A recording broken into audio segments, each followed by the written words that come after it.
हमारे बाबा हो थोड़ा पढ़े लिखे कम रहा, तो एक छोटकवा बाबा पढ़े जा रहा है और मंझिलके वाले बाबा पढ़े नहीं जा रहे। ये अपने घर की बात है। तो एक दिन वही बाबा चले गए, मतलब घूमे कहो मैके वैके, अरे मैके नहीं ससुराल ससुराल, हाँ अरे मान लियो दुल्हन के मैका ही नहीं उनका है तो है नहीं अभी बैठो। तो ससुराल चले गए तो वो छोटका वाला बाबा कहे सलाह हम तोरी बोल दिए पढ़िया भैया, तो कह पढ़िया पढ़िया।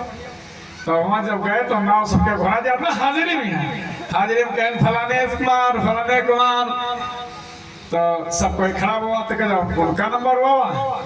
तो कहें कि अरे मुंशी जी कोई तनिक ससुराल चले गए तो हम सोचे ला उनकी बल्दी हमें ना जो पढ़िए। तो सब डंडी लेना मास्टर से, और तो मुंशी जी कहा जाए अब वह पकड़ के एक हाथ मार तरकू काट देने की भाई, जब काट दिन के तरकू लौट कभी चले आए। अब ससुर कहा कि अब स्कूल न जा। मास्टर कहे अरे यूं बताओ कहिया कुदारी गोड़े खे तो तुम उनकी बल्दी गोड़ दे हो हैं? अरे जब तुम पढ़ियो तो तुमका मिली, जो वही पढ़िए तो उनका मिली। तो इसलिए जो कोई यहाँ आई ओका मिली, और यूं नहीं कि बप्पा चले गए हुआ भागवत सुनिए तो अम्मक मिली अम्मक न मिली।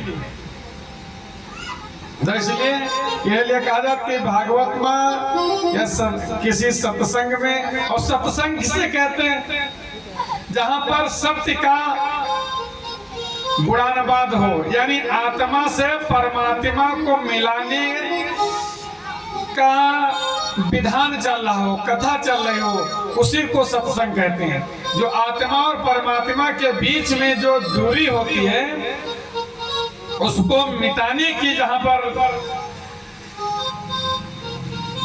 बात चल रही हो उसी को सत्संग कहते हैं। और सत्संग जो ना बहुत जने कहते कि अब हुआ कह रहा झंगरा बात है तो हुआ तनिक सत्संग होला। अब सत्संग तुम मिल होगा, एक सत्संग से होता है आत्मा से परमात्मा को मिलाने का, और एक सत्संग होता है गृहस्थी से गृहस्थी को मिलाने का, है ना दादा। गृहस्थी में आती है कि जैसे आलू तुम्हारे बाबा है, हमारे आलू में कोई रोग लगा तो हम उनसे पूछेंगे दादा आलू का हाल चाल, तो बताओ भाई हमारा बहुत अच्छा चल रहा है।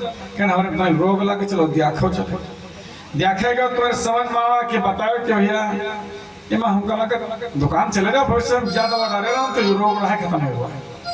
तो एक गृहस्थी का सत्संग है, और एक सत्संग और होता था, है नहीं?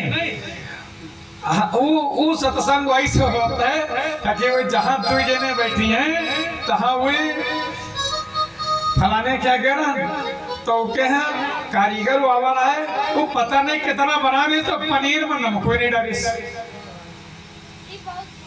एक सत्संग में हवा डाला है नहीं, लेकिन ये का हमारे हिसाब से कोई मतलब नहीं, इस सत्संग का कोई मतलब नहीं। लेकिन आज